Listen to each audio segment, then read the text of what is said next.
215 soldats ukrainiens tués en une journée, des blindés détruits et des infrastructures anéanties. Dans la région de Koursk, les pertes s'alourdissent et la ligne de front devient un véritable champ de ruines. Abonnez-vous et partagez cette vidéo pour ne rien manquer des dernières évolutions du conflit.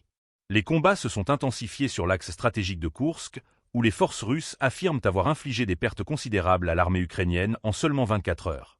Selon le ministère russe de la Défense, l'Ukraine aurait perdu plus de 215 soldats, tandis que plusieurs équipements militaires ont été détruits, parmi lesquels un char, 2 véhicules de combat d'infanterie, ainsi que 4 véhicules blindés de combat.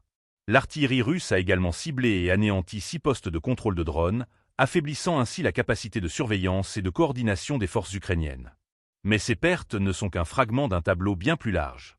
Depuis le début des affrontements dans cette zone, les chiffres rapportés sont vertigineux. Selon les autorités russes, l'Ukraine aurait perdu plus de 65 000 soldats sur ce front, tandis que le matériel détruit s'élève à plusieurs milliers d'unités.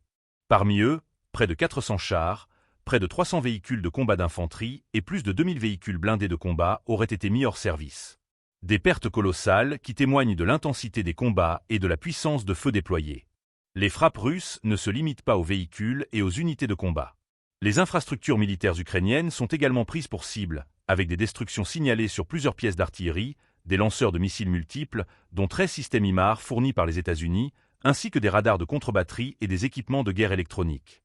L'objectif de ces frappes, désorganiser les capacités défensives ukrainiennes et affaiblir leurs moyens de riposte. L'artillerie lourde et l'aviation jouent un rôle central dans cette stratégie. En ciblant les unités de reconnaissance, les équipements de déminage et même les véhicules de transport et de commandement, l'armée russe cherche à entraver la mobilité et la capacité de réaction des troupes adverses.